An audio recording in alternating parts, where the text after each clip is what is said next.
तस्मै श्री गुरुवे नमः. श्री स्वामी समर्थ महाराज की जय. अवधूत चिंतन श्री गुरुदेव दत्त. दिगंबरा दिगंबरा श्रीपाद वल्लभ दिगंबरा. दिगंबरा दिगंबरा श्रीपाद वल्लभ दिगंबरा. दिगंबरा दिगंबरा श्रीपाद वल्लभ दिगंबरा. श्री स्वामी समर्थ. सर्व ऑनलाईन सेवेकरांना श्री स्वामी समर्थ. उद्या दुर्गाष्टमी आहे पहा. दुर्गाष्टमीच्या निमित्ताने आपल्या ऑनलाईन सेवेमार्फत 2 वाजता भैरवचंडी होणार आहे. परंतु उद्या दुर्गाष्टमी पासून म्हणजे पौष अष्टमी पासून ते पौर्णिमेपर्यंत शाकंभरी नवरात्र सुरू होत आहे. सर्वांनाच कुठली ना कुठली तरी 3.5 शक्तिपीठापैकी कुलदेवी आहे आणि म्हणून प्रत्येक घरामध्ये ह्या काळामध्ये दुर्गा सप्तशतीचे पाठ झाले पाहिजेत. अनेक जणांचे विवाहाचे प्रश्न आहेत, संततीचे प्रश्न आहेत, अजून काही बरेच प्रश्न असतात. तर ह्या प्रश्नावर आपल्या ऑनलाईन सेवेमार्फत दादा प्रत्येकाला 14 दुर्गा सप्तशतीचे पाठ संकल्पयुक्त असं आपल्याला करायला सांगितलेलं असतं. आणि मग हे पाठ करत असताना जर आपण आई भगवतीच्या ह्या नवरात्राच्या काळात जर आपण कुलदेवीची सेवा कुलश्रीने घरातल्या कुलश्रीने कुलदेवीची सेवा जर मनोभावे दुर्गा सप्तशतीचे पाठ ह्या अष्टमी ते पौर्णिमेपर्यंत जर केले तर नक्कीच आपले हे प्रश्न मार्गी लागतात. आई भगवतीचे आपल्यावर आशीर्वाद प्राप्त होतात. ज्यांना कुलदेवीला जाणं होत नाही त्यांचं जाणं होतं. आई भगवती आपल्याला बोलून घेते आणि म्हणून त्या देवीचं स्मरण म्हणून आपण कुलदेवीचं त्या नवरात्रामध्ये जास्तीत जास्त दुर्गा सप्तशतीचे पाठ सुद्धा करायचे आहेत. आता पिठापूरला जाणारे सेवेकरी आहेत तर त्यांनी आपली पुस्तकं वगैरे सगळे आपले बरोबर ठेवायचे. ट्रेनमध्ये सुद्धा तुम्ही म्हणजे सामुदायिक करू शकता.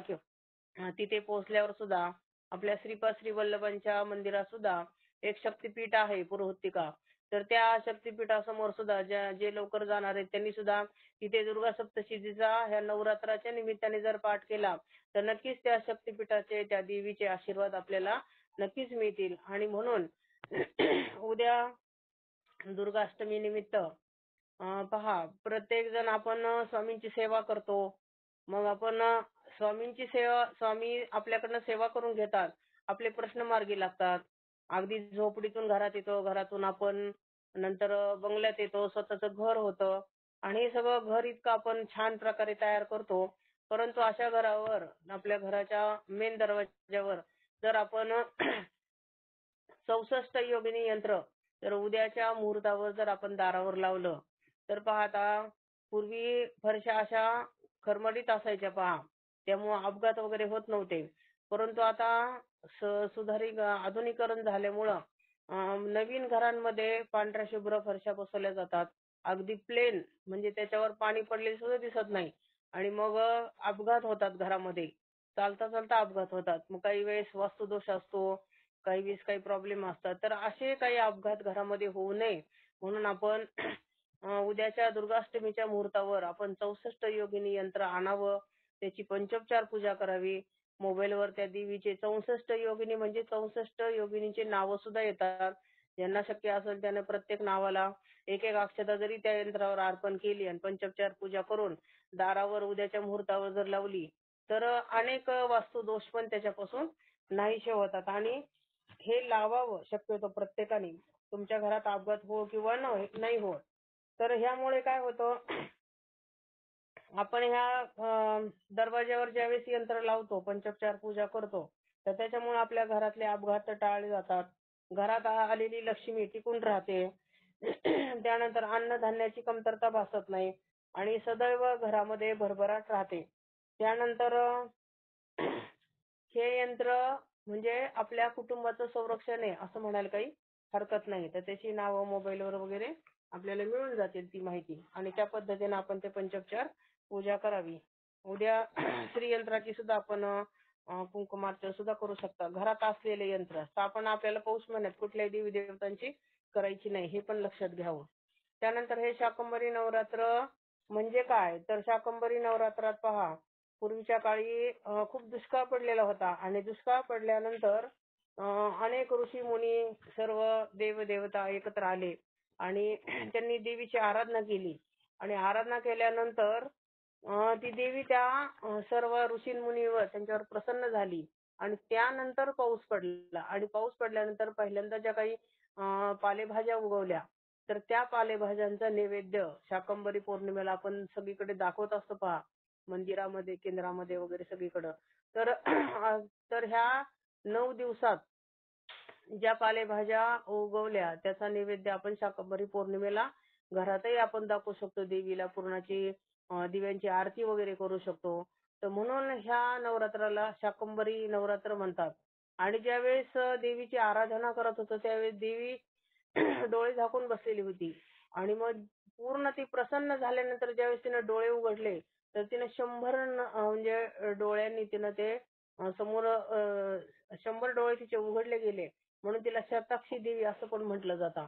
आणि म्हणून ह्या नवरात्रामध्ये आपण सर्वांनी जास्तीत जास्त दुर्गा सप्तशतीचे पाठ करावेत. पहा आता बरेच शेतकरी जे असतात पहा, शेतकऱ्यांचे विषयी थोडीशी माहिती सांगते. बऱ्याचशा जणांचे शेतामध्ये विहीर किंवा बोर वगैरे खोदायचं काम चालू असतं. तर असं सांगितलं जातं की उद्याची अष्टमीपासून ते पौर्णिमेपर्यंत शक्यतो आपण बोर किंवा विहिरीचं पाणी वगैरे म्हणजे बोर घ्यावी किंवा विहीर घ्यावी. तर ह्या दरम्यान जमिनीमधलं पाणी वर असतं पहा, म्हणजे वरच्या थराला आलेलं असतं ते. आणि म्हणून आपण जे काही पाणी तपासणी वगैरे करतात त्यांच्याकडनं ते पाणी पाहून घ्यावं आणि शक्यतो जलशोधक जे यंत्र असतात त्यांच्याकडून जर आपण तपासणी करून घेतली तर त्या ठिकाणी आपल्याला लवकर बोरला किंवा विहिरीला पाणी लागू शकतं. शक्यतो पहा जिथे औदुंबराचं झाड असतं शेतामध्ये, ज्या ठिकाणी औदुंबराचं झाड असतं किंवा सौंदडीचं झाड असतं ह्याच्या बुंद्याखाली भरपूर पाणी असतं पहा, लगेच पाणी लागतं.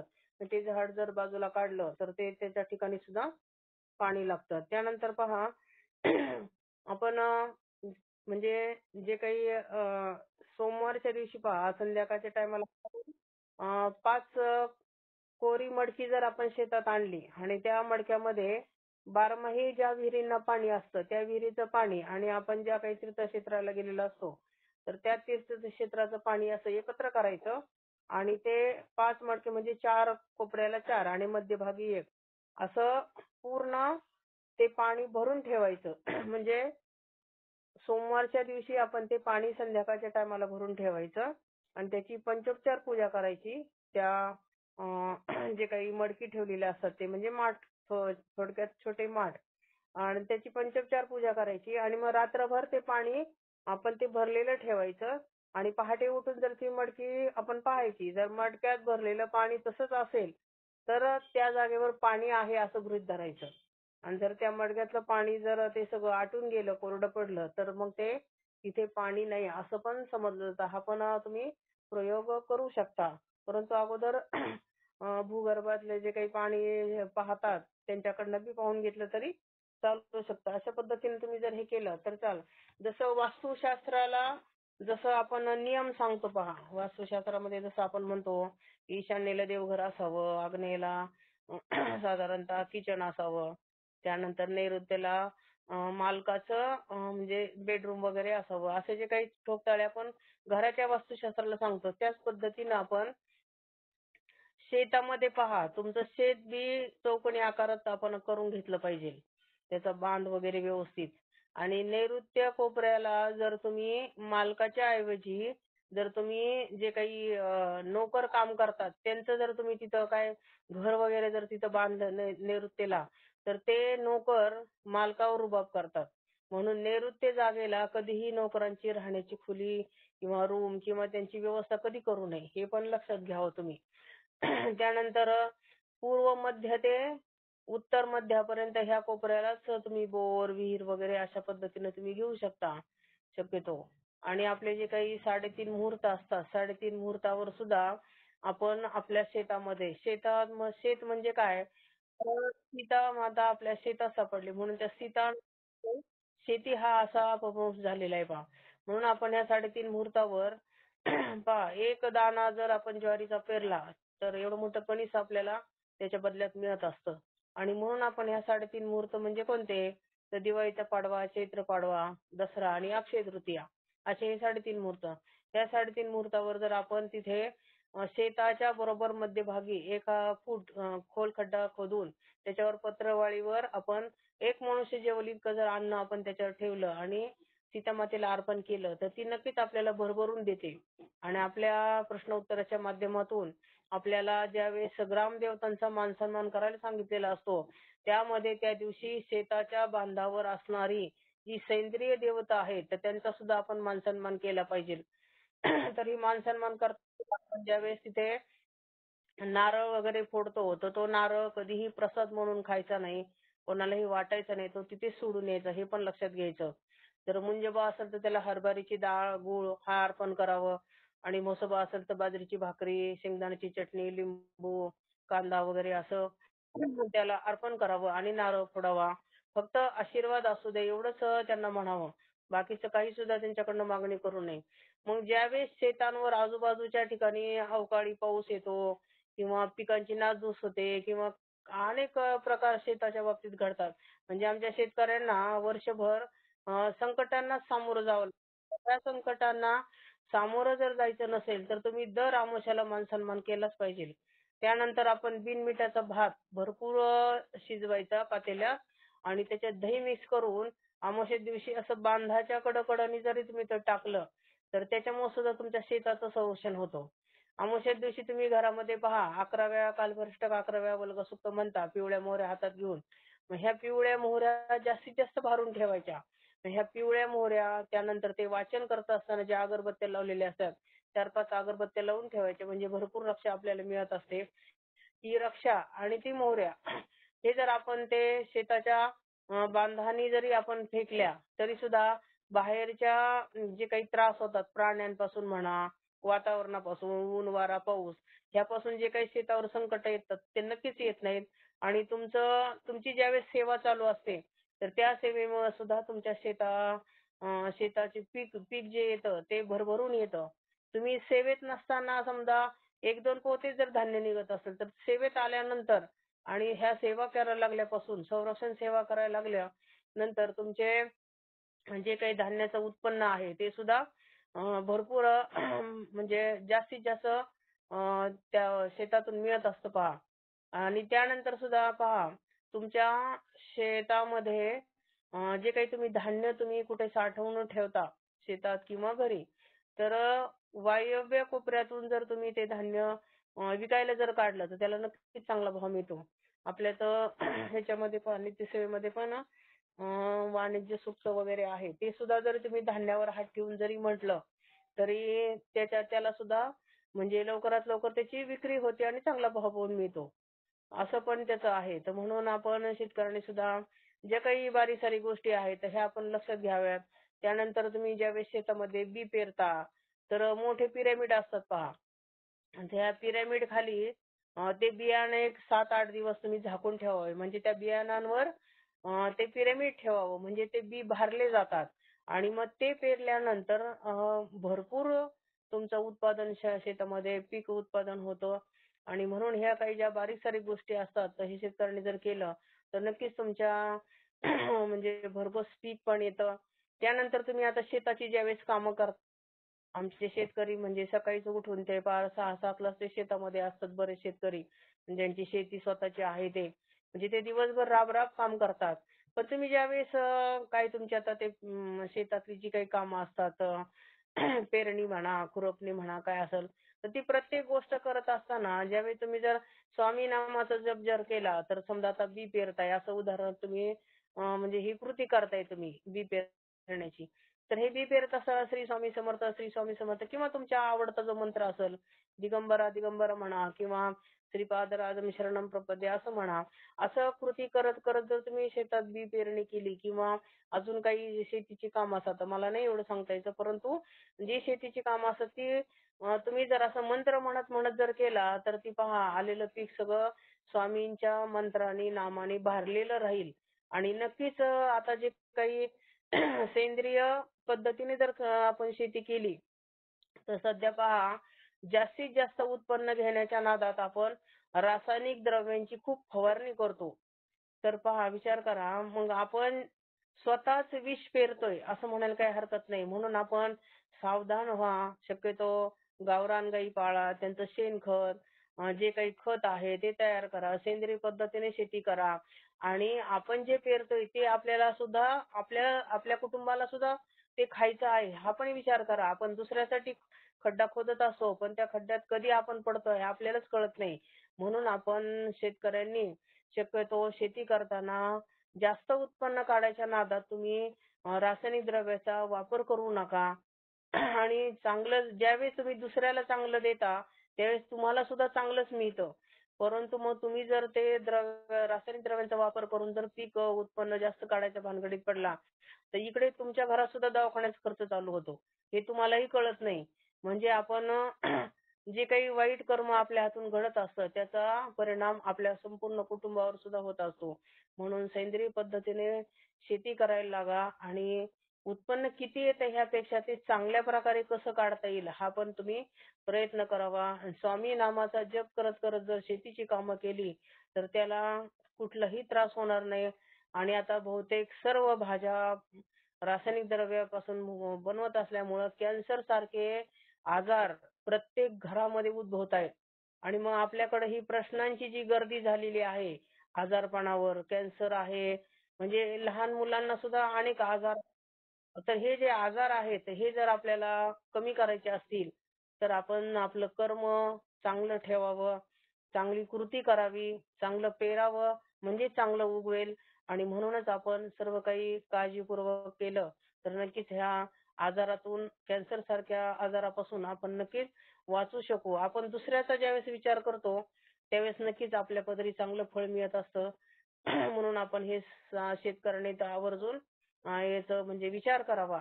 आणि नक्कीच आपले चांगले विचार आपल्या कुटुंबाला सुद्धा खूप चांगलं फळ मिळवून देतील. झालेली सेवा स्वामींच्या चरणी अर्पण करते. जे काही चुकीचं असेल ते माझे मला परत, जे चांगलं असेल ते आपण घ्यावं. आणि ह्या नवरात्रामध्ये आई भगवतीची सेवा आपल्या सर्वांच्या हातून घडो ही स्वामी चरणी प्रार्थना. श्री स्वामी समर्थ.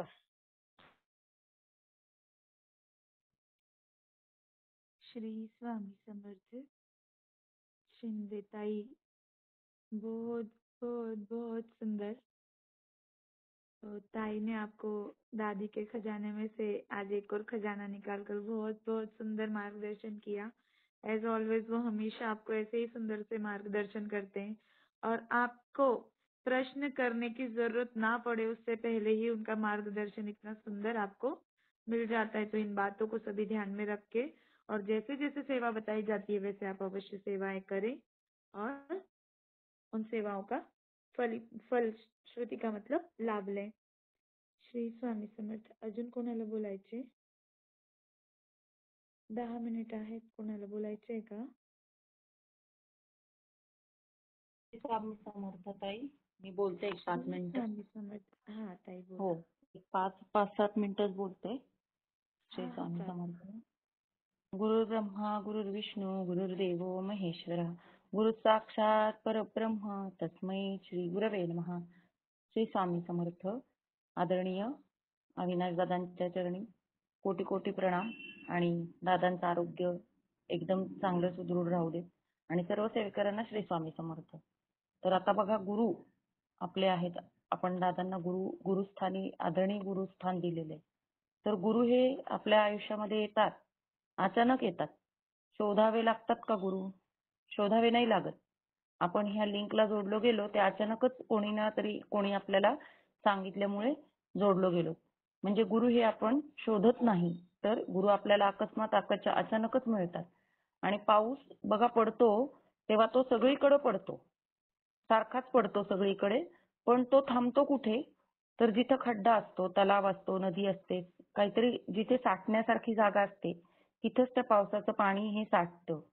तर जसं ज्याचं हृदय हे भक्तीने भरलेलं आहे किंवा ज्याचं हृदय हे ज्याला भगवंत जाणून घेण्याची ज्याच्यात खूप हे आहे, इच्छा आहे, अशा ठिकाणीच गुरूंचं सुद्धा हृदयात स्थान असतं बघा. अशा ठिकाणीच गुरु सुद्धा वास करत असतात. भगवंत जसा अशाच ठिकाणी वास करतो. कारण आपण काही जर वस्तू घेतली तर ती ठेवायसाठी आपल्याला डबा किंवा एखादं भांड हे रिकामं असावं लागतं, तरच आपण आणलेलं सामान त्या डब्यामध्ये किंवा त्या भांड्यामध्ये भरू शकतो. तर तसं गुरूंचं जे काही दिलेलं ज्ञान आहे, जे काही दिलेलं मार्गदर्शन आहे, जो काही आपल्याला भक्तीचा दाखवलेला मार्ग आहे, तर हे सर्व आपल्याला प्रथम भरून घेण्यासाठी आपलं हृदय हे रिकामं असायला पाहिजे. त्याच्यामध्ये षड्रिपू म्हणजे काम, क्रोध, लोभ, मद, मोह, मत्सर हे 6 माणसाच्या आयुष्यातले अतिशय घातक विकार आहेत. हे 6 विकार जर माणसाच्या मनात असतील तर तिथे गुरूंनी कितीही तुम्हाला ज्ञान दिलं, कितीही भक्तीचं सागर तुमच्या समोर ठेवला, तरीही त्यातली एक बूंद सुद्धा आपण आपल्या ग्रहण करू शकत नाही. विचार केला तर कळेल की काम, क्रोध, लोभ, मद, मोह, मत्सर हे 6 विकार किती भयानक आहेत. आणि ह्यातला 5 नसतील आणि एक जरी असेल तरी आपलं व्यर्थ होतं सगळं. तर तसं जसं पाऊस पडल्यानंतर तो जिथे खड्डा आहे, गहिराई आहे तिथंच साठतो, तसं गुरु सुद्धा आपल्या हृदयामध्ये तेव्हाच विराजमान होतात जेव्हा आपल्या हृदयामध्ये ह्या सगळ्या गोष्टींना आपण थारा देत नाही तेव्हाच. आणि आपण गुरूंकडे आत्ता आलेलो आहोत, एवढे जेवढे सेवेकरी आता आहेत 700 सेवेकरी, तर आपण सर्वजण भौतिक, ऐहिक, सांसारिक प्रश्न आपले आहेत म्हणून गुरूंकडे तेच मागतो. पण आपण कधी भगवंत काय आहे, जसं नेहमी आपल्याला मार्गदर्शनातनं दादा सांगत असतात की आम्ही तुम्हाला आत्ता ह्या जन्मात फक्त ह्या जन्माच्या सुखापुरतच तुम्हाला ज्ञान देणार नाही आहोत. तुमचा हा जन्म आणि ह्या नंतरच्या जन्माची सुद्धा तुमची सोय करायची त्यांचा प्रयत्न आहे.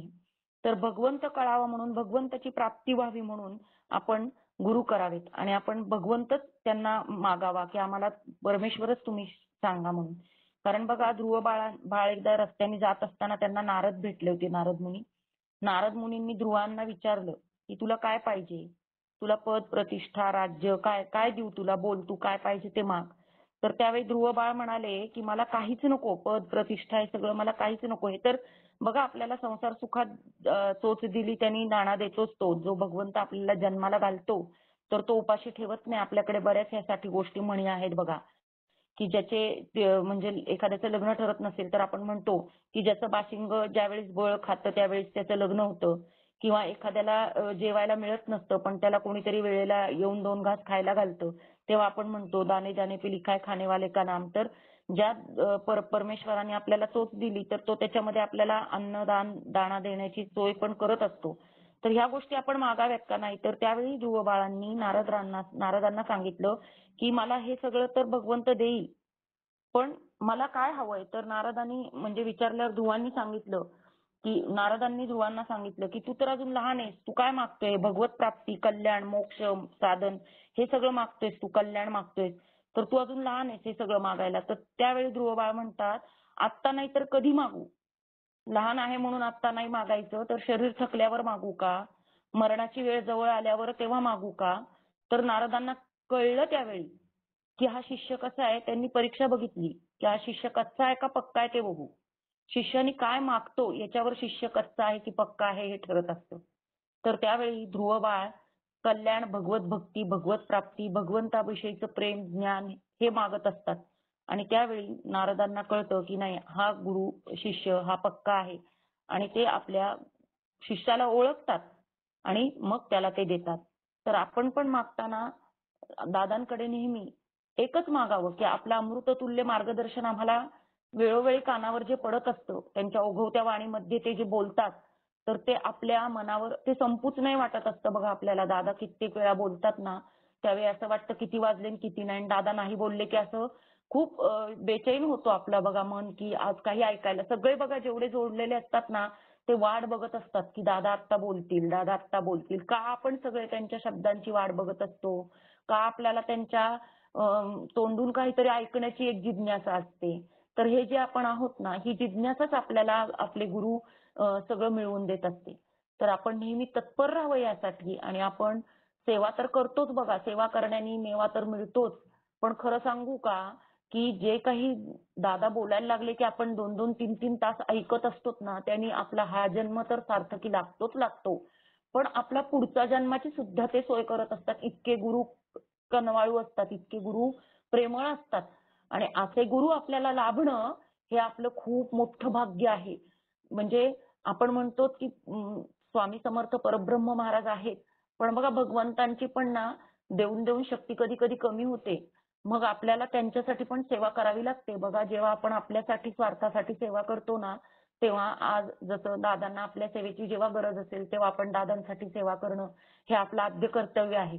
परब्रह्मासाठी, स्वामी समर्थ महाराजांसाठी, स्वार्थासाठी न मागता फक्त महाराजांसाठी म्हणून आपण त्यांच्यासाठी एक माळ रोज करावी, की महाराज ही मी माझ्या स्वार्थासाठी नाही, पण मी तुमच्यासाठी माळ करतोय, की तुम्ही मला सांभाळता आहात, तुम्ही मला सगळं अन्न, वस्त्र, निवारा ह्या माझ्या सगळ्या गरजा तुम्ही भागवत आहात. तर त्यामुळे आपण हे लक्षात घ्यावं, की ते एक माळ त्यांच्यासाठी सुद्धा करणं आपलं आद्य कर्तव्यच आहे. ती सांगायची नाही आपल्याला त्यांना, पण ती आपल्या रोजच्या सेवेमध्ये, नित्य सेवेमध्ये तो एक भाग करायचा आहे. तर अशा पद्धतीने जर आपण खरंच सेवा केली तर अनेकदा आपल्याला जे प्रश्न पडत असतात की आमचे प्रश्न सुटत नाहीत, तर हळूहळू तुमच्या विचार बदला नशीब बदलेल म्हणतात तसं. थॉट प्रोसेस बदलली की आपलं आपोआप जीवनमान उंच होतं. आपण महाराजांना जे देऊ त्याच्या 10 पटीने महाराज दादा आपल्याला नक्की आणि नक्कीच देतात.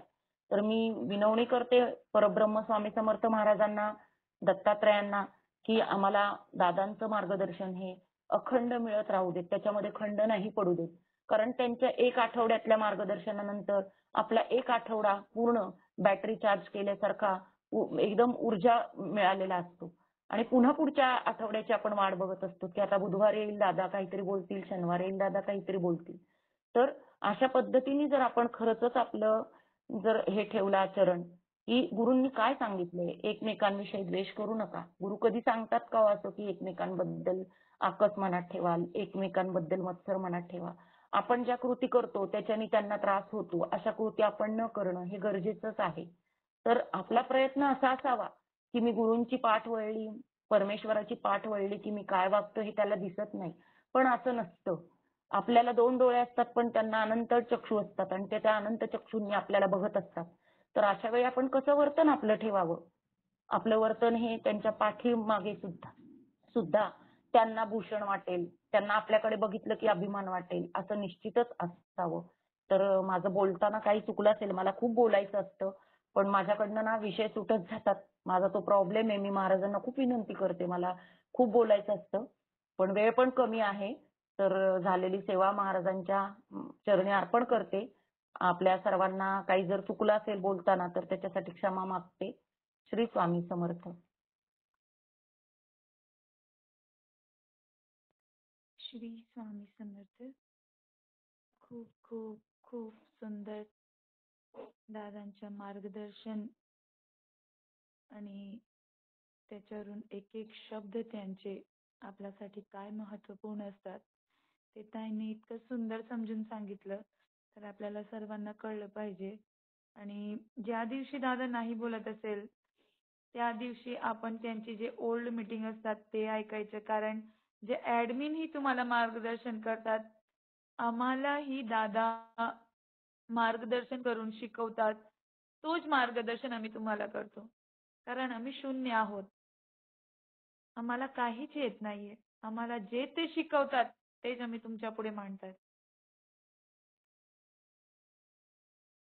फक्त वाणी आमची असते, पण शब्द आणि हे त्यांचं असतं मार्गदर्शन. तर सर्वांनी हे ऐकायचं आणि ज्या दिवशी दादा बोलतात त्या दिवसचा एक एक शब्द आपल्या आयुष्याला हिंदी में बोलती, सॉरी, मतलब जब दादा मार्गदर्शन करते हैं तब प्रत्येक शब्द का एक अलग अर्थ होता है हमारे जीवन में। वह अर्थ अगर हमने अपने जीवन में उदाहरण अर्थ समझा तो एक एक शब्द का एक एक अक्षर हमारे जीवन में कई गुना परिवर्तन कर सकता है और हम उसे प्रभु कार्य में साक्षात्कार कर सकते हैं। तर सर्वांनी दादांची मार्गदर्शन मीटिंग ऐकायची, सर्वांनाही तुम्हाला लिंक पाठवायची आणि लिंक पाठवून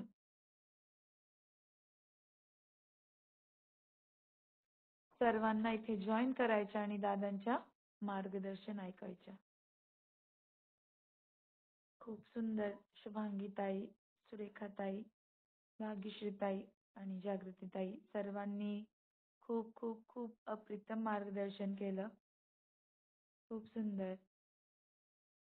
एक एक सेवा, एक एक कार्य, एक एक एडमिन्स ने आपको समझ के बताया है, तो सबके समझाने के तरीके में से आपको कुछ तो समझ में आया ही होगा।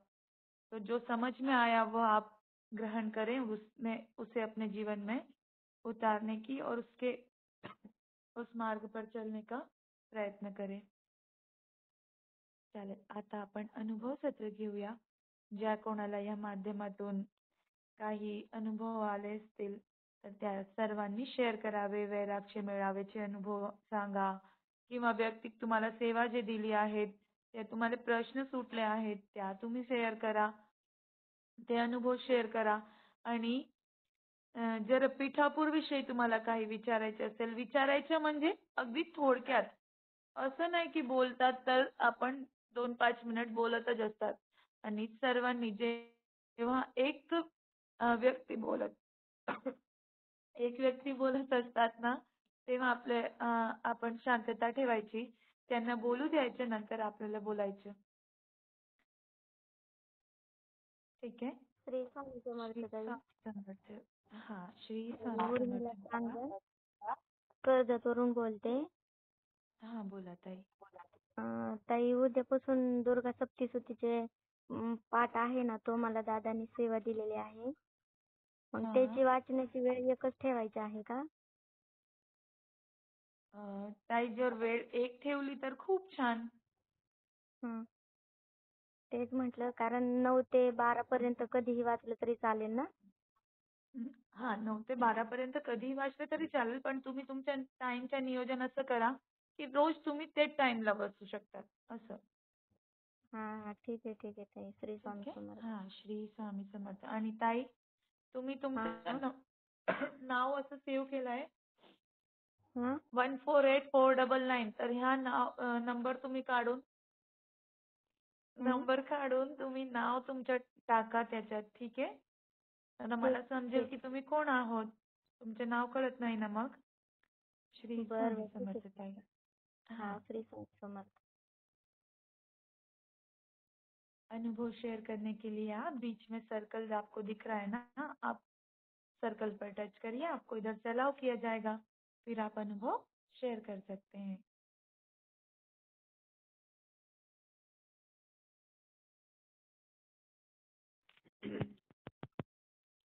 श्री स्वामी समर्थ. आई श्री वैशाली देशमुख तुकाराम. बोला. हां ताई बोला. हा, तुम्ही त्या दिवशी मार्गदर्शन केलेलं ना, ऑनलाईन मध्ये मार्गदर्शन केलेलं त्या दिवशी. मग आमच्या गावात, हा, श्री स्वामी समर्थ, आमच्या गावातून काही त्र्यंबकेश्वरला नारायण नागबली करायला गेले होतं. त्यांची परिस्थिती खूपच नाजूक होती आणि शेवटी झालं की असं त्यांना नागदान करण्यासाठी पैसेच राहिले नाहीत. आणि मला कॉल आला की ताई माझ्याकडे पैसेच नाहीयेत. मी म्हटलं कुठून तर ऍडजस्ट होतील बघा. मग ते 9 पर्यंत तिथं बसून राहिल्या, त्यांना काहीच मार्ग सापडेना. शेवटी परत मला फोन आला की काय करू. मी म्हटलं त्यांनी म्हणजे नातेवाईकांना फोन केला, कोणीच त्यांना मदत केली नाही. पण असं वाटलं की कधी तर म्हणजे माझ्या मनाला वाटलं की आपण मदत करावी का. पण म्हटलं माझ्याकडे एवढे पैसे नाहीत. मी अक्षरशः त्यांना म्हटलं तुम्ही महाराजांना विनंती करा. आणि मी इथून महाराजांना आणि अविनाश दादांना विनंती केली की आपलं त्यांना कोणीतरी भेटू द्या की त्यांचं नारायण नागबलीचं काम आहे ते पूर्ण होऊ दे. त्यांनी प्रार्थना केल्याबरोबर लगेच त्यांना पैसे मिळाले. श्री स्वामी समर्थ. खूप खूप खूप सुंदर ताई. खूप सुंदर. असंच प्रयत्न करायचे आणि स्वामी सेवाच्याही असंच कार्य तुम्ही करत राहा ताई. हीच मी प्रभूंचरणी प्रार्थना करते. खूप सुंदर ताई. श्री स्वामी समर्थ. तुमचं कार्य पण खूप सुंदर आहे. वेळोवेळी मार्गदर्शन करा म्हणजे झालं. हां ताई, दादा करतात मार्गदर्शन. ज्या दिवशी दादा नसेल त्या दिवशी ऍडमिन्स करतातच. ठीक आहे? श्री स्वामी समर्थ ताई. श्री स्वामी समर्थ. श्री स्वामी समर्थ बेटा बोला. एक दिवशी माझ्या मामाचं एक्झाम होती ना, तेव्हा आहे ना माझा मामा झेरॉक्सच्या दुकानात गेलेला. त्यांनी तिथे झेरॉक्स काढल्या आणि तो तिथेच फोन विसरून गेला आणि तसंच एक्झामला गेला. एक्झाम संपली तर तो इकडे तिकडे फोन शोधतोय. मग तो स्वामींच्या मंदिरात गेला. त्यांनी स्वामींना प्रार्थना केली आणि मग त्याला आठवलं की झेरॉक्सच्या दुकानाच्या इथे तो फोन राहिलेला. मग तिथे तो गेला आणि एका दादांना तो विचारतो की फोन आहे का. माझा ते दादा बोलता नाही. मग दुसरा दादा येतो ना तेव्हा तो दादा माझा मामा परत बोलतो की इथे फोन होता का. मग तिथे होता आणि मग तो दुसरा दादा बोलतो याचा पासवर्ड काय मग सांग. मग तो पासवर्ड बरोबर करतो ना. मग ते मोबाईल त्याला देऊन देता. हा माझ्या भावाचा अनुभव आहे आणि माझ्या मुलाने सांगितला ताई. श्री स्वामी समर्थ. श्री स्वामी समर्थ. खूप खूप खूप सुंदर बेटा. पण मामा आपल्याशी एल्डर असतात ना तर त्यांना तू नाही बोलायचं. बरोबर. गेले होते असं बोलायचं. ओके. ओके. श्री स्वामी समर्थ. श्री स्वामी समर्थ. आपण बालसंस्कार मध्ये शिकतो ना असं नाही बोलायचं. ओके. श्री स्वामी समर्थ बेटा. श्री स्वामी समर्थ.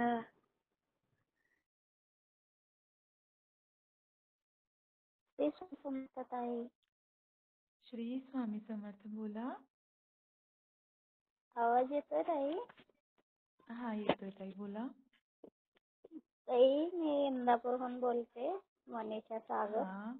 मला वैरागला यायला सांगितलं होतं दादांनी पण काही अडचणीमुळे मी आली नाही. माझ्या बहिणीला आणि मेहुण्याला पाठवलं होतं वैरागला. मग नंतर मी खूप मेळावा मिस केला. मला यायची अशी खूप इच्छा होती दादांचं दर्शन भेटलं असतं म्हणून. ते मला कालच्या सकाळी पहाटे मला स्वप्न पडलं की कुठे मेळावा होता हे काय अंदाज नाही लागला. पण दादांचं दर्शन घ्यायला मी रांगेत उभं राहिलो आणि शेवटला लास्ट नंबर माझाच होता. मग तिथं जसं जसं दादांच्या जवळ जाईल तसं माझ्या डोळ्यातनं आनंदाश्रू वाहत होते.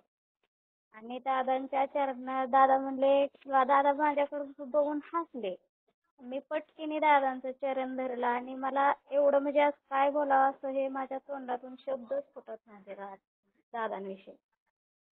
मग मी खूप मला असं आनंद अश्रू व्हायला लागले. दादांच्या चरणावर माझे अश्रू पडले आणि दादांनी मला असं उठवताना उठ बाळा म्हणून उठवताना मी दादांकडे पाहिले तर मला प्रत्यक्षात स्वामी दिसले. आणि नंतर मग मला असं काय बोलावं हे समजत नव्हतं ताई. दादा म्हणले आता काय झालं रडायला. चरणांचं दर्शन पाहिजे होतं तुला भेटलं ना. मग आता का रडतेस. तरी पण मी काय नाही दादांकडे पाहून नुसतं म्हणजे मला आनंदच मावत नव्हता की माझं स्वप्न असं पूर्ण होत आहे. आणि हे स्वप्न पहाटे 4 वाजता पडलेलं आहे ताई. खूप सुंदर ताई. खूप खूप खूप सुंदर. पिठापूरला येताय तुम्ही? नाही पिठापूरला नाही येत नाही. ओके. चालेल ताई. दादांचं कधीतरी असं तुम्हाला दर्शन भेटेल. हो ताई 3 वेळा झालं मला. म्हणजे आम्ही गाणगापूरला पहिल्या गुरुवारी गेलतो तेव्हा पण तिथं दादांनी आम्हाला भेट दिलेली प्रत्यक्षात. आणि ह्याच्या अगोदरही एकदा मला गाणगापूरला नेऊन आणलं होतं दादांनी.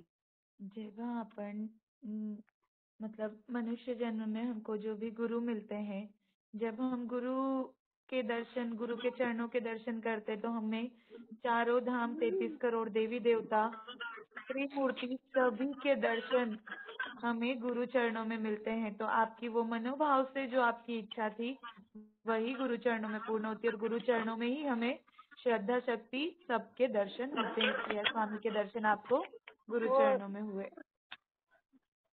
होय. आणि स्वामी पण मला दिसले दादांच्या स्वरूपात. खूप म्हणजे असे खूप मला अनुभव म्हणजे दादा प्रत्यक्षात भेट देतात. श्री स्वामी समर्थ. श्री स्वामी समर्थ. हा.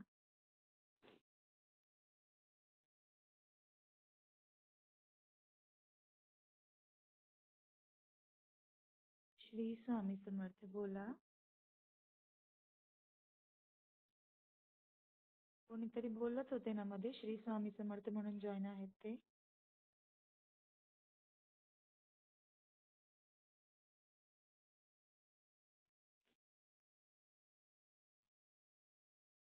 अनुभव शेयर करना चाहिए. इतनी हवन सेवा चलती है, ठीक है, रुद्रपाठ सेवा चलती है, तो हमको कहीं ना कहीं तो प्रचिति आती है ना प्रभु कार्य की. तो आप लोग अनुभव शेयर करते चले.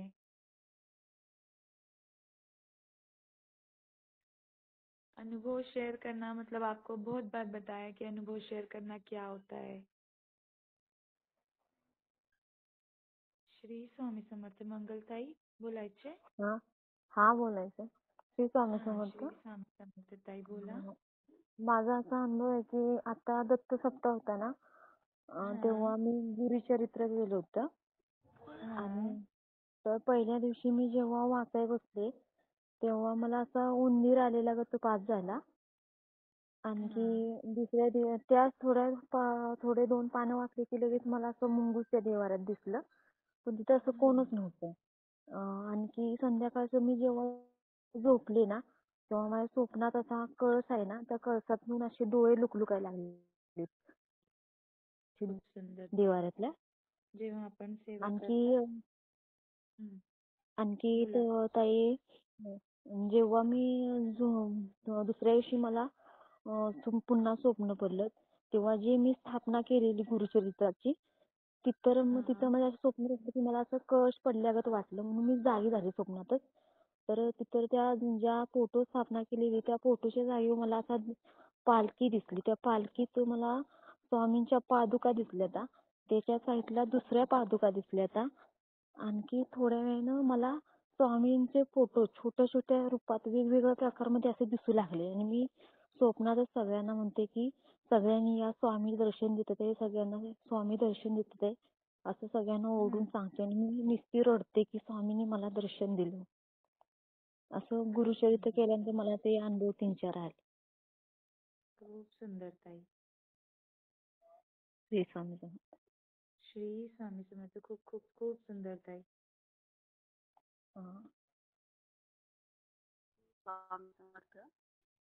श्री स्वामी समर्थ ताई बोला. कविता मी जालना म्हणते. ताई आवाज येत नाही, थोडा नेटवर्क मध्ये या ना. हॅलो.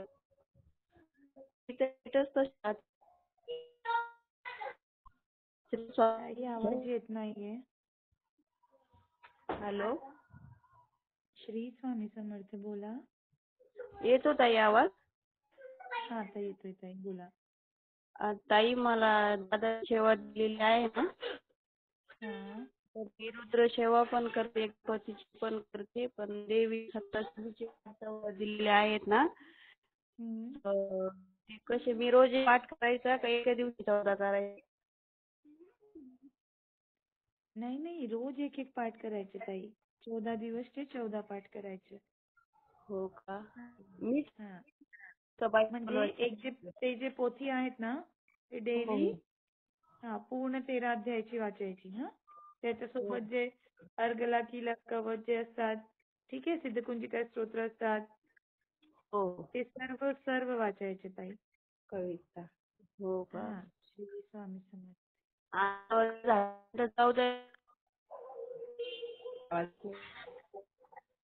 श्री स्वामी समर्थ बोला. श्री स्वामी समर्थ ताई. श्री स्वामी समर्थ ताई बोला. मी वरून बोलते, सविता हंताटे. बोला. माझ्या मित्रांना स्वप्न पडलं आणि आम्ही लातूर जिल्हा असा गावात राहत होतो. तिथं गुरु केलोत आम्ही. गुरु बाबा महाराज म्हणून आहे, मंदिर आहे. आणि तिथं ते मंदिर मध्ये आम्ही 2 जण गेलो म्हणे. आणि तिथं गेल्यावर असं पहिले ते गुरु बाबा महाराज आहेत ना, त्यांचे वडील ते झालेले आहेत गेलेले, त्यांचे मूर्त्या बनवून ठेवलेल्या आहेत, असं मुकुटे समाधी बनलेली आहे त्या मंदिरामध्ये. तर मग आम्ही तिथं दर्शनाला गेल्यावर आमचे मालक तिथं पहिल्या मूर्ती समाधीचे दर्शन घेतले. तर ती मूर्तीच हातात आली त्यांच्या. आणि मग ती हातात मूर्ती माझ्याशी दिले आणि मी ती खाली ठेवली.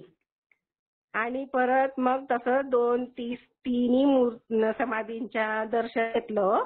आणि मग पांडुरंग विठ्ठलाच्या मंदिराच्या समोर गेलो. तिथं दर्शन घेतलं. आणि मग ते विठ्ठल देव काय बोलले माताना की तू ह्यांची वल्लभाचार्याची जप कर असं देवानं सांगितलं. मला खूप सुंदर ताई. ताई तुमचा आवाज क्लिअर येत नाहीये जास्त. आणि मग 2 दिवस झाले जप करतात ते. खूप खूप खूप सुंदर ताई. हॅलो परत राहा. श्री स्वामी समर्थ ताई, आवाज येतो का? श्री तुमचा स्वामी आवाज समर्थ नाही ताई. सविता ताई तुमचं. नंतर बोला हा. श्री स्वामी समर्थ ताई. तो गुरुमंत्र जे आहे म्हणजे तुम्हाला जे मंत्र तुम्ही जप करतात तो करत राहा तुम्ही जप. श्री स्वामी समर्थ ताई. निर्मला ताई हा बोला ताई. श्री स्वामी समर्थ. ताई मला म्हणजे 15 दिवसापासून सारखं असं वाटतं की माझ्याकडून काहीतरी सेवेमध्ये चूक झाली. नुसतं मनाला असं दुःख वाटत राहतं आणि स्वामींकडे मला माफी मागावं वाटते की स्वामींनी मला माफ करा, माझ्याकडून काही जर चूक झाली असेल सेवेमध्ये. म्हणजे असं डोक्यावर ओझं वाटतं आणि असं वाटतं माझ्या डोक्यावरचा हातच काढून घेतला स्वामींनी. असंच का वाटतं ताई मला. मी तर आता 1 वर्ष झालं सारखी, तुम्ही पण बघता मी सारखी सेवेत असते. पण कळत न कळत जर झाली असेल माझ्याकडून चूक तर मला स्वामींनी माफ करावं एवढंच माझं विनंती स्वामींच्या चरणी आणि दादांच्या चरणी. श्री स्वामी समर्थ ताई. श्री स्वामी समर्थ ताई. उदबत्ती सेवा करा तुम्ही आणि स्वामींना प्रार्थना करा. ठीक आहे. हो. श्री स्वामी समर्थ.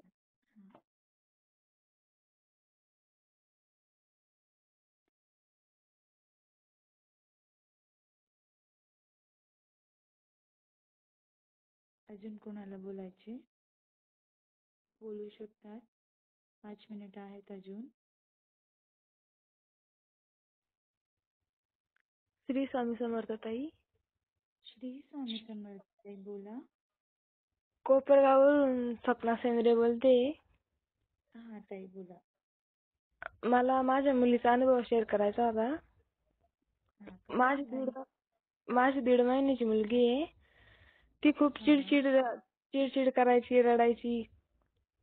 पण रुद्र सेवा चालू केल्यापासून ती 3 दिवसातच शांत झाली.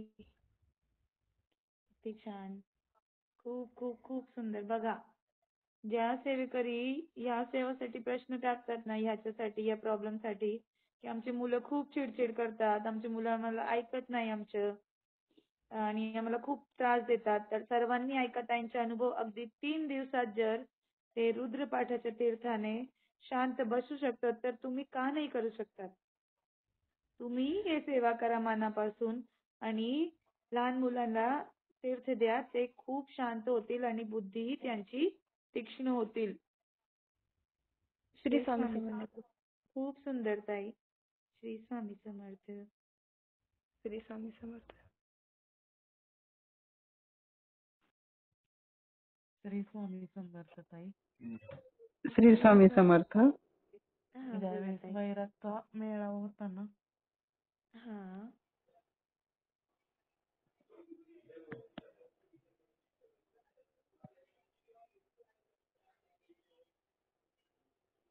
सीमा ताई बोला.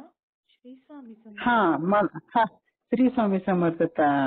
मला ना ताईंनी सांगितलं ना आता की अष्टमीला ते कुठलं हे दाराच्या बाहेर बांधायचं यंत्र. मुख्य द्वाराचे. मुख्य द्वारापाशी कुठल्या यंत्राला बांधायचं ते विचारायचं होतं मला ताईंना.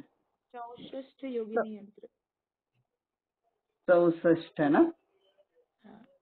हा, श्री स्वामी समर्थ ताई. श्री स्वामी समर्थ ताई. हो. श्री स्वामी समर्थ. श्री स्वामी समर्थ. बोला.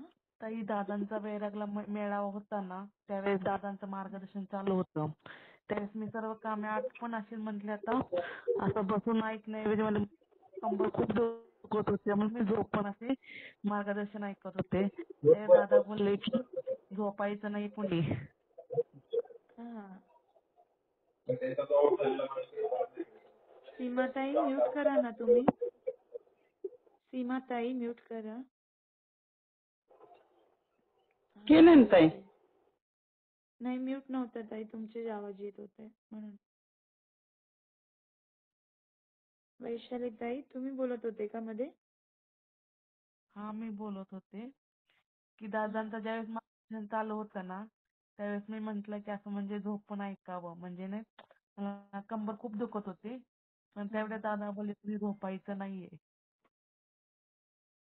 मग नाही झोपायचे ना, ध्यान करायचं, मार्गदर्शन ऐकायचे ताई.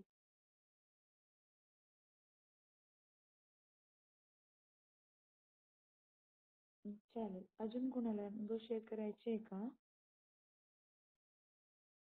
सर्वांनी पिठापूर यात्रासाठी मान सन्मान करा, आवर्जून मान सन्मान करा. आपला परिवार, आपली यात्रा सुखद होवो यासाठी सर्वांनी मान सन्मान करा आणि पिठापूरची तयारीला लागा. श्री स्वामी समर्थ. अजून 1 मिनिट थांबते मी. कोणाला अनुभव शेअर करायचे असेल तर करू शकतात. एक छोटासा अनुभव मी शेअर करते तुम्हाला. आज मी बसमध्ये होते, सिटी बसमध्ये. हिंदी में बोलती मैं. आज मैं सिटी बस में थी और सिटी बस में मैं विंडो साइड में बैठी हुई थी और मैं ना मतलब सेवेकरियों से ऐसे बात कर रही थी और अचानक ना एक ऑटो सामने से ऐसे साइड से निकलता है, तो ट्रैफिक सिग्नल पर वो ऑटो था. ठीक है, ट्रैफिक सिग्नल पर नहीं था, मतलब वहाँ पे ट्रैफिक थोड़ा जाम हो रहा था, वहाँ पर था. तो वो ऑटो साइड से निकला ना, तो उसमें ना दादा का वैराग का मेळावा चल रहा था. बराबर. अभी सोचिए वो ऑटो चालक वैराग का मेळावा मस्त सुन रहा है ना. अब सुन रहा है, मैं ऐसी बस में थी और वो थोड़ा उसका स्पीकर साउंड ऑन भी था, तो ऐसे स्पीकर तो आया नहीं क्योंकि सिटी बस में तो बहुत पब्लिक होती है. मैं शॉक्ड हो गई. मैं बोली सच में दादा का ही दिख रहा है क्या यूट्यूब? तो फिर वो ना आगे चले गया. फिर मेरी बस आगे गई, तो फिर मैं उसको देखी, फिर दादा का ही मुझे बोलते हुए दिखा. ठीक है. फिर मैं उसको जब मतलब मैं एक्चुअली मैं बात कर रही थी फोन पे, तो मैं फोटो निकालने लगी ना, शायद हमारे एडमिन में से ही कोई थे जिनसे मैं बात कर रही थी. तो हाँ, गाड़ी ताई थे जिनसे मैं बात कर रही थी. तो ना मैं फोटो निकालने लगी, इतने देर में ना मेरी बस आगे हो गई और वो ऑटो पीछे रह गया. मतलब सोच सकते हैं कि दादा के शब्द सुनने के लिए ऑटो में लोग दिन भर कार्य करते करते भी कहीं न कहीं अपने कानों में गुरु वाक्य, गुरु का मार्गदर्शन सुनने के लिए वो प्रयत्न करते हैं. तो हमारे ग्रुप में मोस्ट ऑफ द लेडीज वर्ग ज्वाइन है, पुरुष वर्ग ज्वाइन है. तो अपने काम पर जाते जाते, आते आते जितना समय हमको मिलता है, हमको मार्गदर्शन मीटिंग सुनना चाहिए, जिससे अपने जीवन में आने वाले समय में जो यह एक प्रलय बढ़ रहा है कलयुग का, उस कलयुग के प्रभाव को अपने जीवन में कम करने के लिए हमें आध्यात्म की राह पर चलना ही होगा. क्योंकि अंत में कलयुग के बाद फिर से सतयुग जब आएगा तो वो अंत बहुत बुरा होगा कलयुग का. उस अंत में हम कभी ना रहें, इसलिए हमें पहले ही प्रभु मार्ग पर चलना चाहिए. उन शब्दों को सुनकर हमारे जीवन में कहीं न कहीं आत्मीय परिवर्तन करना चाहिए. तो आप सभी इस बात को ध्यान में रखेंगे और मार्गदर्शन मीटिंग सुनते रहें, यही कहना चाहूंगी. श्री स्वामी समर्थ. मीनाक्षी ताई बोलना है आपको? हा. श्री स्वामी समर्थ जागृती ताई. श्री स्वामी समर्थ. दादांना पण श्री स्वामी समर्थ. ताई काय झालं, शनिवारी आमच्या गाडीच्या समोर एक मुलगी आली आणि आम्ही दोघे नवरा बायको गाडीवरून खाली पडलो. तर मग दोघांना पण लागलं, दोघांना राईट हँड लागले दोघांना पण. आणि एवढं त्यांना म्हणजे मिस्टरांना खूप लागलं. त्यांची हात काहीच होत नव्हती, काही म्हणजे काही नाही. बापरे, एवढं घाबरून तर हॉस्पिटलमध्ये गेलो. तर डॉक्टरांनी एक्सरे वगैरे काढले आणि औषध मेडिसिन दिले त्यांना. आणि ते म्हटले त्याचं काय, ते डॉक्टरांनी खूप प्रयत्न केले त्यांच्याप्रमाणे की आता तरी ते मुवमेंट करतील हाताची. त्यांनी त्यांच्या सर्व प्रकार त्यांना मुवमेंट करायला शिकवलं, पण ते काही एकदाही डॉक्टरांना प्रतिसाद द्यायला मुवमेंटच करणार. हात एकदम असा म्हणजे बिलकुल हलवत नव्हते. आणि ते हात नाही हलवत ना, तर तुम्ही उद्या MRI करून. म्हणलं स्वामी काही 7,000-8,000 रुपये आता गे आणि पण नाही बिलकुल. आणि MRI करायला सांगितलं, आवरले मी. घरी आले, स्वामींना सांगितलं, स्वामी काही करून उद्यापासून त्यांचा हात आहे ना हल्ला पाहिजे तिथनं. मग ते MRI वगैरे करायचं सगळं जाऊ द्या, आता झालं एवढं खूप झालं. एक्सरे वगैरे, डॉक्टरांची फी, मेडिसिन 5-7 हजार रुपये गेले. म्हटलं खूप झालं, आता नको मला ते MRI वगैरे. त्यांची हाताची मुवमेंट उद्या चालू होऊ द्या. आणि रात्रीतनं ताई सकाळी त्यांना मी सांगितलं तसं हात वर करा तसे. काय MRI नाही, काय नाही. त्यांचा हात एकदम व्यवस्थित सुरू, म्हणजे त्यांच्या मुवमेंट चालू झाल्या हाताच्या, स्वामींना रात्री सांगितल्यानंतर. खूप सुंदर ताई, अति सुंदर. रुद्रपाठाचा तीर्थ देत चला. हो ना, ते तर रोज जसं ऍक्सिडेंट झाले ना तसं त्या जागी आम्ही रोज लावतो. ते घेतो पण तीर्थ आणि त्या जागी पण लावतो सगळं, दोघं पण. खूप सुंदर. श्री स्वामी समर्थ ताई. अशी स्वामी आणि तुमच्या सगळ्यांचं मार्गदर्शन राहू द्या. सर्व प्रभूंचे श्री स्वामी समर्थ. मार्गदर्शन असतं ताई. श्री स्वामी समर्थ. हो, श्री स्वामी समर्थ. अजून कोणाला बोलायचे? श्री स्वामी समर्थ. हा, श्रुतीताई बोल. हा, ते अमोशाला आम्ही मान सन्मान सगळं केलेला. मग आता आम्ही अक्कलकोटला, म्हणजे पिठापूरला जायच्या आधी अक्कलकोटला जाणार आहे. मग तिथं मान सन्मान केलं तर चालेल अक्कलकोटमध्ये दर्शन घेऊन की मग ते करा. आपला ग्रुप तर्फे मार्गदर्शन करा. पिठापूर यात्रा आपली सर्व मंगलमय होवो हीच तुम्ही स्वामी चरणी प्रार्थना करून घ्या ताई सर्वांकडून. चालेल. कारण काय आलंय, सोलापूरमधून आमची ट्रेन आहे, म्हणजे जायचंय पिठापूरला 9:30ला आहे. मग सकाळी अक्कलकोट करून म्हटलं निघायचं. मग आता इथं नाही केलं तर चालेल ना मान्सून? म्हणजे इथेही ग्रामदेवताचं करा आणि तिथे जाऊन स्वामींच्या करा. चालेल. ठीक आहे, ठीक. ओके. श्री स्वामी समर्थ. श्री स्वामी समर्थ ताई. श्री स्वामी समर्थ. रुणाताई बोला. हा, श्री स्वामी समर्थ. मला पण माझा आजचा अनुभव सांगायचा आहे. मी आज आपलं जे अष्टविनायकांपैकी एक ओझर आहे, ते श्री विघ्नहर आपला गणपती आहे तिकडे, आणि माझं त्या बाजूलाच काम होतं. म्हणजे योगायोगाने ते अचानक ठरलं की मला तिकडे त्या कामासाठी जायचंय. मी जातानाच म्हणलं आता गणपतीला जायला मिळेल. आता दुसऱ्यांच्या घरी जायचं होतं, त्यामुळे मी आधी जाऊ शकत नव्हते तिकडं. आणि तिथे पण त्यांना मला लवकर पोहोचायचं होतं. मी तिकडचं काम झालं आणि माझ्या मनात तेच की माझं इथलं काम झालं की मला गणपतीला जायचंय मान सन्मान करायला. तर माझं ते काम वेळेत झालं पण, आणि परत रुद्रसेवा पण मला जॉईन करायची होती. तर तिकडनं मग आम्ही तिकडचं आमचं काम व्यवस्थित झालं. तिथून मग दर्शनाला गेलो. दर्शनाला गेल्यानंतर तिथे जे मला नारळ घ्यायचा होता, आणि मी पान सुपारी सगळं घेऊन गेले होते इकडनंच. आणि नारळ मला घ्यायचा होता, तर त्या ताटामध्ये जो नारळ होता आणि हार होता, जास्वंदाचं फुल वगैरे सगळं होतं, हार होता, दुर्वा होत्या. पण मला माझं दुसऱ्या नारळाकडे लक्ष गेलं. त्या ताईनं म्हणलं, ताई मी तिकडचा नारळ घेऊ का? तो एक नारळांच्या डबल असा तो एवढा खूप मोठा नारळ होता. त्या म्हणलं हा ठीक आहे ताई घ्या.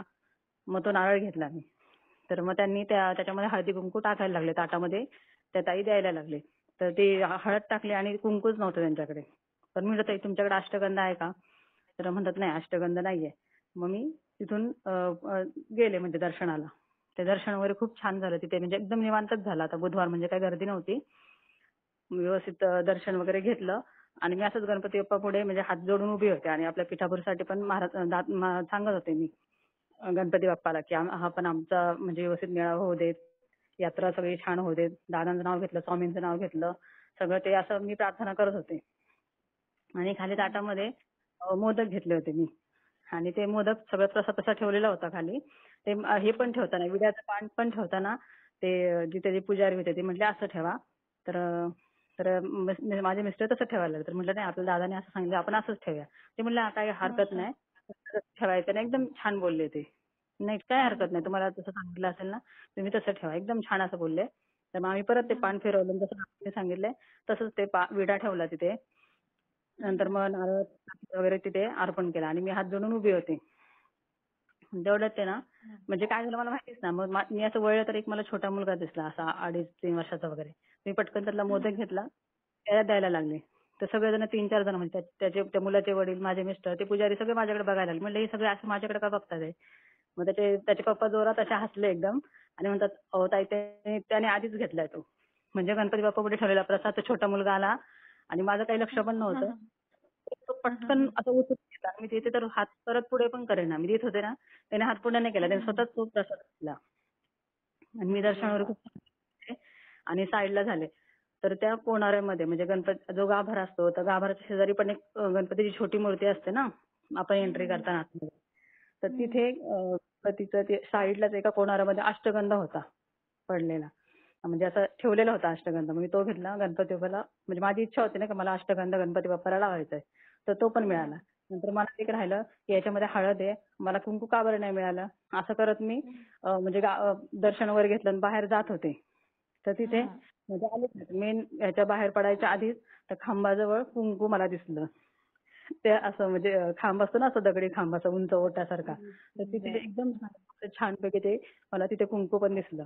म्हणजे हळदी कुंकू लावलं आणि मग असं छानपैकी मान सन्मान म्हणजे महाराजांनी करून घेतला माझ्याकडनं गणपती बाप्पाचा म्हणजे आपल्या ग्रुपसाठी पण आशीर्वाद मिळाला हे तिथेच मला समजलं. आणि आता मग असं मी सांगू की मग चालले तेवढ्यात परत ताई तुम्ही पण बोलल्या की पिठापूरसाठी मान सन्मान करा आणि हे करा. म्हणजे मला असं वाटलं की नाही आता मला सांगायलाच पाहिजे. आता स्वामी सगळं करून घेतात आणि दादा म्हणतात ना तुम्ही गेले की तुम्हाला म्हणजे महाराजांचा आशीर्वाद असतो आणि महाराजांचं नाव घेऊन तुम्ही गेलात तर तुम्ही व्हीआयपी असता. आणि हा अनुभव असा बऱ्याच वेळा येतो. बरोबर आहे ताई. आता असं माझा श्री स्वामी समर्थ. खूप खूप खूप सुंदर ताई. गणपति बप्पा मोरया. हमारी यात्रा के लिए मंगलमय प्रथम पूजन का मान सम्मान जरूरी था जो आपने किया. बहुत सुंदर. श्री स्वामी समर्थ. आवाज येतो का ताई? एका ताई सांगायचं आहे आजचा सेवेकरी ताई. आवाज येतोय का ताई? हा येतोय ताई बोला बोला. आपल्या औरंगाबादच्या संगीता ताई आहे तर त्यांचा मेसेज आला होता मला की त्यांना गुरुचरित्र पारायण उद्यापासून सुरू करायचंय आणि गाईचा आणि कुत्र्याचा नैवेद्य काढून ठेवले होते. गाईला त्यांनी सकाळीच नैवेद्य दिला आणि जे श्वान होते त्यांना द्यायचं तर ते कुत्रं ते नैवेद्य द्यायला गेले की ते अंगावर भुंकायचं. ते म्हणे आता मी कसं काय करू म्हणे आता हे कसं काय नैवेद्य द्यायचे आता रात्र पण झाली. मग त्या ताईंना सहज म्हटलं की बाबा तुम्ही दुसऱ्याच्या मार्फत कोणाच्या मार्फत तुम्ही ते द्यायचा प्रयत्न करा. ते म्हणे नाही ते अंगावरच भुंकते का नैवेद्य द्यायला गेले की. म्हटलं स्वामींना प्रार्थना करा की तो नैवेद्य ग्रहण करू दे म्हणून.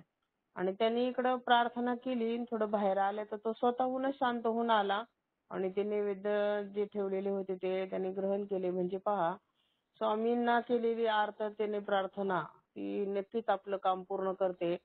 आणि कोणाशीही नाही बोलता आलं तर कमीत कमी स्वामींशी बोलत चला. तुम्ही आम्ही जसे गप्पा मारतो तसे स्वामींशी सुद्धा गप्पा मारत चला. सुख दुःख स्वामींना शेअर करा आणि स्वामी नक्कीच ऐकतात. आणि आताच्या ह्या अनुभवानंतर तो भुंकणारा कुत्रा सुद्धा त्यानं नैवेद्य ग्रहण केला स्वामींना प्रार्थना केल्यानंतर. म्हणजे तुम्ही कोणताही प्रश्न असला कोणाचाही कॉन्टॅक्ट नाही झाला तर तुमच्या घरात जे स्वामी आहेत तर त्यांच्याशी बोलत चला आणि तुमचा प्रश्न तुमच्या स्वामींपर्यंत पोहोचवल्यावर तुमचं काम नक्कीच होईल. फक्त श्रद्धा आणि विश्वास ठेवा. श्री स्वामी समर्थ. श्री स्वामी समर्थ. खूप खूप खूप सुंदर ताई. मनाची तळमळ असली तर कुठेही काही होऊ शकतो. श्री स्वामी समर्थ ताई. श्री स्वामी समर्थ ताई बोला. ताई सुषमाताईला बोलायचे. चालेल सविताताई, शीतलताई तुम्ही बोला नंतर सुषमाताई. हा श्री स्वामी समर्थ ताई. हा बोला. ताई माझं आता श्रीपाद वल्लभांचं पारायण चालू आहे. तर आता मी जसं पहिला मानसन्मान जसं दत्तप्रभूंना आपण विनंती करायला जातो ना, तर पहिल्या दिवशी गेले होते. मला एक श्वान भेटला, पण आम्ही जिथं मी जसं नवी मुंबईमध्ये राहतो तर अशी एक म्हणजे गोशाळा पण नाही आहे आणि एक गाय पण दिसणार नाही असं आहे इथं म्हणजे ह्या एरियामध्ये तरी. तर मी दरवेळी मी आता 3-4 वेळा गुरुचरित्राचं पारायण केलं, दरवेळी मला म्हणजे गाय भेटतच नव्हती. मी तिच्या नावची चपाती वगैरे काढून ठेवत होती. पण यावेळी म्हणलं स्वामींना म्हणलं म्हणजे श्रीपादा म्हणलं की मला दरवेळी भेटत नाही, ह्यावेळी पण मी काढून ठेवते म्हणले. मग ज्यावेळी मी स्वामींना विनंती करायला गेले तर येता येता मला गाय भेटली एक. तिला म्हणजे मला तिला चपाती द्यायला भेटली. म्हणजे एवढे दिवस मी पारायण 3-4 वेळा पारायण केली, मला भेटली नव्हती, पण ह्यावेळी मला भेटली गाय. तर ते परत औदुंबराला मी 11व्या प्रदक्षिणा घातल्या. त्यावेळी त्यांना म्हणजे त्यांना पण सांगितलं की उद्याच्या पासून माझं श्रीपाद वल्लभांचं पारायण चालू करत आहे असं म्हणलं. आणि पाय पडलं तर बरोबर जे उंबर असतं ना म्हणजे औदुंबरचं फळ ते बरोबर डोक्यात पडलं माझ्या. खूप सुंदर ताई. तुम्ही प्रभूंच्या पारायण करतायत तर प्रभूंचा आशीर्वाद तुम्हाला हो भेटणारच. आशीर्वाद. आणि पहिल्यांदाच हे श्रीपाद प्रभूंचं पारायण करत आहे आणि बस आता चाललंय व्यवस्थित बरोबर होत आहे माझ्याकडून. बस स्वामी महाराज करून घेतात. आणि म्हणूनच बोलतायत ना की पिठापूरला जे कोणी सेवेकरी येत आहेत त्यांनी प्रभूंच्या पारायण करावे. आणि भरपूर दिवस म्हणत होतं की करायचं असंच अचानक माझ्या मनात आलं. मी कधीच केलं नव्हतं, पण म्हणलं आता दादांनी म्हणजे तारीख दिली म्हणल्यावर प्रॉब्लेम पण येऊन गेला, म्हणलं आता करायचं म्हणून पिठापूरला जायचं. ह्याच्यासाठी म्हणजे पहिल्यांदाच करत आहे पिठापूरला जाऊन. पण त्यात काय नेमकं आहे माहिती आहे. गुरुचरित्र पारायण केलं की माहिती आहे आपल्याला त्यात काय आहे हे माहिती आहे. म्हणजे थोडंफार एवढं तरी वाचून माहिती आहे त्याची, पण ह्याच्यात काय नेमकं माहित नाही. आणि आपण 1 दिवसाचं पारायण जाऊन तिथं करणार आहोत, त्यामुळे नेमकं काय आहे त्यात ते जाणून घेण्यासाठी मला हे पारायण करायचं होतं आज म्हणजे यावेळी. म्हणून हे म्हणजे महाराज माझ्याकडे हे पारायण करून घेतात अशी माझी लई इच्छा होती आणि महाराजांनी पूर्ण केली. बस. आणि मला हे कळतंय ग्रामदेवताचा मानसन्मानात आपण ते विसर का निघतो ना आम्ही, तर रविवारी सगळ्या देवांचा एकत्र केला तर चालतो का तसं? चालतंय ताई, काही प्रॉब्लेम नाही. रविवारी एकाच दिवशी जमेल, कारण की सोमवारी म्हणजे फक्त मग महादेवांचा फक्त सोमवारी होणार. तुम्ही आता म्हणला ना सोमवारी महादेवांचा करायचा म्हणून. मग दिवस प्रमाणे करायचे ताई. ज्या दिवशी आपण निघतो जसं सोमवारी निघायचं तर शिवाचं करायचं.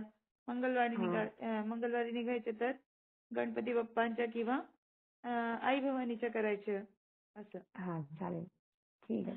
श्री स्वामी समर्थ. श्री स्वामी समर्थ. श्री स्वामी समर्थ. बोला. श्री स्वामी समर्थ. आता जे ताईंनी सांगितलं की श्वान भुंकतात अंगावरती, तर असं खूप वेळा प्रसंग येतो की आपण अनोळखी ठिकाणी जात असतो आणि श्वान आहे ना भुंकतात, अंगावर येतात. तर त्यावेळेला आहे ना त्यांना हाकलायचं नाही किंवा त्यांच्यापासून पळायला जर गेलो आपण ना तर ते आपल्या पाठीमागे लागतात. म्हणजे त्यांची ती एक हे स्वभावच येतो श्वानांचा. तर आपण काय करायचं, जागेवर उभं राहायचं आणि श्री गुरुदेव दत्त किंवा श्री स्वामी समर्थांचं नामस्मरण चालू करायचं. ते अजिबात तर कसलंच धक्का लावत नाही ते आपल्याला, हे सांगायचं होतं मला. आणि स्वामींचं नामस्मरण, दत्त महाराजांचं नामस्मरण केलं ना की ते श्वान आहे ना कितीही जोरात आपल्या अंगावर येत असेल ना तर ते आपोआप शांत होतं. हा म्हणजे मी हे स्वतः अनुभवलेलं आहे, म्हणून मला सांगावंसं वाटलं. श्री स्वामी समर्थ. खूप सुंदर ताई. श्री स्वामी समर्थ ताई. छान गोष्ट सांगितली. श्री स्वामी समर्थ ताई बोला. श्री स्वामी समर्थ ताई बोलू का मी? नंदिनी ताई तुम्ही बोला, नंतर सविता ताई बोलते. हा ताई, माझी का नाही आता जस्ट आपली मीटिंग ऐकतानाच का नाही माझी एक पावती मी शोधत होती, मला सापडत नव्हती. मी माझ्या मुलीला फोन केला, मुलाला फोन केला की तुम्ही कुठे ठेवली का, तर ते नाही बोलले. आणि मी महाराजांना आणि दादांना विनंती केली की दादा मला लवकर सापडू दे. तुम्ही सगळ्यांना असं अचानक परिस्थिती देताय, मला पण द्या, नाहीतर माझी झोप नाही लागायची ती सापडल्याशिवाय. आणि खरंच माझी लगेचच पावती सापडली. मी लगेच मुलीला फोन करून सांगितलं की सापडली. आणि मला आता आपली मीटिंग ऐकताना इतका मोठा अनुभव आला, खूप आनंद झाला. जेव्हा आपण प्रभूंना हाक मारतो, प्रभू आपल्या समोरच असतात ताई. श्री स्वामी समर्थ. अगदी श्री स्वामी मनापासून समर्थ. हृदयपासून कनेक्ट व्हायचं, हृदयपासून हाक मारायची, तर प्रभू हृदयपासून सर्व काही ऐकतात आपलं. श्री हो स्वामी हो श्री समर्थ. स्वामी समर्थ ताई. सविता ताई बोलिए हा आप. श्री स्वामी समर्थ ताई. हा. काल ताई मी रोजच्या प्रमाणे दत्त मंदिरात गेले. मग पुजारी बोलले ताई आरती करून जावा. मी बोलले ठीक आहे जाते. मग मी मूर्ती समोरच घंटा असते ना मग ती वाजवत त्यांनी आरती करत होते आत. मला त्यांनी घंटा वाजवायला सांगितली. मी म्हटलं ठीक आहे वाजवते म्हणलं. मग एकसारखं मी आपलं आरतीत एवढी गुंग झाले ना माझं लक्षच नाही कुठं. पूर्ण आरती होईपर्यंत चालू होतं. तेवढ्यात एक आश्वाला माझं पदर धरून लागलं ओढायला. मी म्हटलं माझं पदर कोण ओढवतंय म्हटलं. असं ते आरतीचं मी असं हे करता करताच पाठीमागं बघते तर एवढं छान होतं ना ते. आणि नंतर ते लगेच थोड्या वेळानं मी माझं आणि पुन्हा चालू केलं. नंतर बघते तर ते तिथं नव्हतं. असा म्हणजे कालचा हा अनुभव. आणि दुसरी गोष्ट दुसरा अनुभव माझा म्हणजे माझ्या मिस्टरांच्या नाकातून एक 5 वर्ष झालं एवढं खूप रक्त यायचं. खूप म्हणजे खूपच. मग नाईट ड्युटी असली तर ते जास्तच यायचं. आता 8 दिवस झालं मी रुद्रतीर्थ त्यांना देते करून रोजच्या रोज. म्हणजे पूर्ण बंदच झालंय. हा माझा मोठा सगळ्यातला अनुभव म्हणजे 5 वर्ष. हा ताई रुद्रतीर्थाचं एवढं छान अनुभव आहे ना. बरोबर आहे ताई. त्यांनी सगळ्यांनी हे करावं रुद्रतीर्थ म्हणजे करून आपल्याला ज्यांना काही प्रॉब्लेम असतील त्यांनी हा अनुभव घ्यावा. माझा तर प्रत्यक्ष 5 वर्षाची एवढी मोठी बिमारी कमी झाली आहे. श्री स्वामी श्री स्वामी समर्थ. श्री स्वामी समर्थ ताई अनुभव. श्री स्वामी समर्थ. ऐसा श्री कहा स्वामी जाता है. समर्थ. क्षणाची जर बिमारी असते तेही कटू शकतात. सर्वांनी रुद्राभिषेक करावे. हा ताई रुद्राभिषेक कंटिन्यू 8 दिवस मी त्यांना रुद्रतीर्थ दिलं ताई. म्हणजे 5 वर्षे कंटिन्यू म्हणजे असं 1-2 दिवस झालं की ते एवढं रक्त यायचं ते म्हणजे खूप रक्त यायचं थांबतच नव्हतं त्यांचं. मग आता 8 दिवस मी देते ना तेव्हापासून बिलकुल म्हणजे विश्वासानं केलं तर अशक्य शक्य करतील स्वामी. ही गोष्ट तेवढीच खरी आहे. विश्वासानं करायची हर गोष्ट. श्री स्वामी समर्थ. श्री स्वामी समर्थ. श्री स्वामी समर्थ ताई. श्री स्वामी समर्थ. अभिरुची ताई. हा बोला सुनंदा ताई बोला आधी. हा ताई मी माझा अनुभव सांगते संक्रांतीचा. तर संक्रांतीच्या दिवशी काय झालं आपलं आपली जी सेवा होती सकाळची 7:30ची ती झाली. मी श्रवणच करते सेवा. सेवा झाली आणि आपलं ते अनुभव सत्र चालू झालं ना म्हणजे विचार होते तेवढ्यामध्ये ना मला कोणतरी आवाज येते हे मला माहितीच नाही. मग मला एक फोन आला की तुम्हाला खालून आवाज देते आजी एक. आमच्या एक आजी आहे त्यांना कोणीच नाहीये. तर त्या मग मी बघायला गेले ते काय झालं तर त्या पडल्या होत्या पूर्ण खाली. 85 वर्षाच्या आहेत एकटेच राहत होत्या. म्हटलं आता काय करू त्यांना उचलायला गेले पण मला उचलत नव्हते. मग परत वरती आले मुलाला म्हटलं अरे त्या आजी पडल्यात मला उचलत नाही. मग आम्ही दोघांनी त्यांना उचलून खुर्चीवर बसवलं. खुर्चीवर बसवलं पण त्यांना थोडा वेळ मग म्हणले मला उभं राहू दे. त्या म्हणजे ऍक्टिव्ह खूप आहेत. ते उभं राहतात पण त्यांना उभं राहताच येत नव्हतं. म्हणलं आता काय करू. त्याच्यात मला म्हणजे आता पूजापाठ पण करायचं होतं पण त्यांच्यासाठी मी थांबले. म्हणलं आता काही खरं नाही. मग मी डॉक्टरला फोन केला तर ते डॉक्टर काय म्हणले तुम्ही जनरलला घेऊन जा म्हणजे आमच्या इथे सरकारी दवाखाना आहे तिथे घेऊन जा.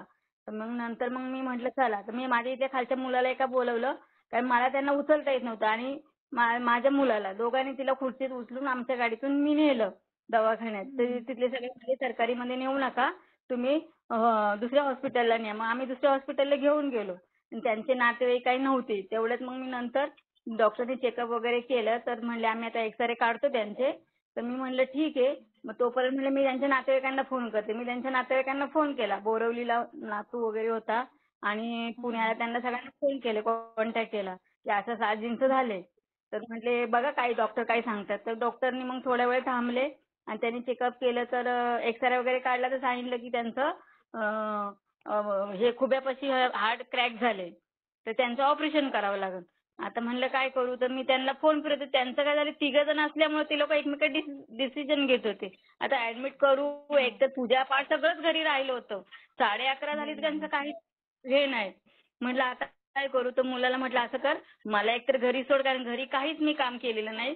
मला काही थोडी तरी पूजा तरी माझी होऊ दे म्हटलं 12च्या आत. 11:30 झाले होते.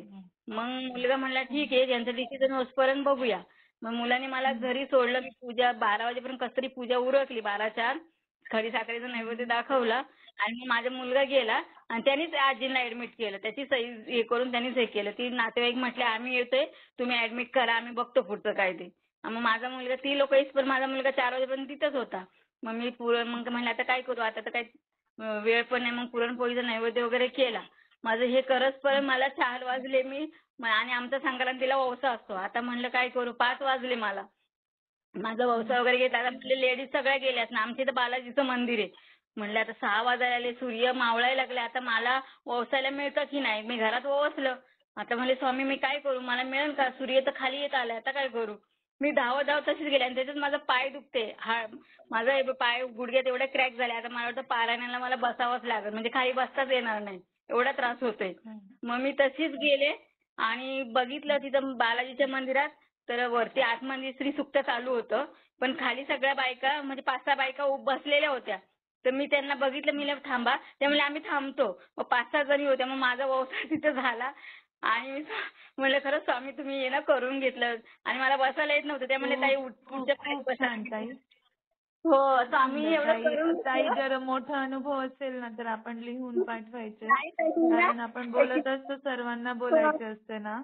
पण आता कसं हे सांगणार ना, आता त्या काकूंचं ऑपरेशन आहे उद्या, 85 वर्षाचे आहेत, पण ते मला खूप करतात. म्हणलं ठीक होईन व्यवस्थित, काही हरकत नाही. उद्या मी ग्रामदेवतांचा मान सन्मान करून घ्या. त्यांना सांगा त्यांचे कोणी म्हणजे असेल ना घरचे, त्यांना सांगा मान सन्मान करून घ्या, रुद्रतीर्थ द्या त्यांना. ठीक हो हो मी उद्या घेऊन जाते लागलं तर. स्वामी समर्थ ताई. छाया ताई आता तुम्ही बोला. श्री स्वामी समर्थ. दादांना गुरुवर्य दादांना नमस्कार आणि तुम्हाला सर्वांना सकाळचा अनुभव सांगते. हवन युक्त करत होती तर त्याच्यामध्ये पण कोणतरी हवन करत होता माझ्याकडे, असं भास होत होता. आणि दिवसभर आणि दादा पण दिसत होते. दिवसभर आमच्या घरी बाहेर जरी आम्ही गेलो नाही, दरवाजा उघडला ना की पूर्ण तो काहीतरी सुगंध असतो आपल्या होमाचा, तो संपूर्ण घरभर असा वास सुटलेला, एकदम सुंदर. आणखीन एकदम छान वाटत होत. तूप वगैरे टाकलेलं आणि ते श्वान ना, त्याला सुरेखाताईंकडे काहीतरी हे होतं तेव्हा श्वान हरवलेला, रानडे रोडचा दादरचा, छोटी पिल्लं होती. तर मीच सेवा दिलेली. तुमचे सगळे बिझी होतात वैरागला. तू बोलली ताई मी बिझी आहे इकडे, काय नाही करू शकत. तर मीच त्यांना 11 वेळा कालभैरव म्हणायला सांगितला आणि मठात जावा. आणि आम्ही पण गेलो स्वामींच्या मठात, मुलगा मी. मग त्यांचा श्वान आज मिळाला, मीरा रोडला मिळाला. बरं, खूप सुंदर. आणखीन मग ते करत राहायची आपण. हो ताई, आशीर्वाद पाहिजे दादांचा आम्हाला. मी येते तिकडे पेरायला पिठापूर. श्री स्वामी. मान सन्मान करून घ्या ग्रामदेवतांचे. ठीक आहे. चालेल. आता प्रार्थना करूया आपण. सभी हाथ जोड़ेंगे. गुरुर्ब्रह्मा गुरुर्विष्णु गुरुर्देवो महेश्वर गुरुर्साक्षात् परब्रह्म तस्मै श्री गुरुवे नमः. श्री स्वामी समर्थ महाराज की जय. अवधूत चिंतन श्री गुरुदेव दत्त. दिगंबरा दिगंबरा श्रीपाद वल्लभ दिगंबरा. दिगंबरा दिगंबरा श्रीपाद वल्लभ दिगंबरा. दिगंबरा दिगंबरा श्रीपाद वल्लभ दिगंबरा.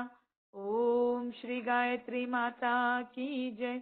ओम श्री गुरु महाराज की जय.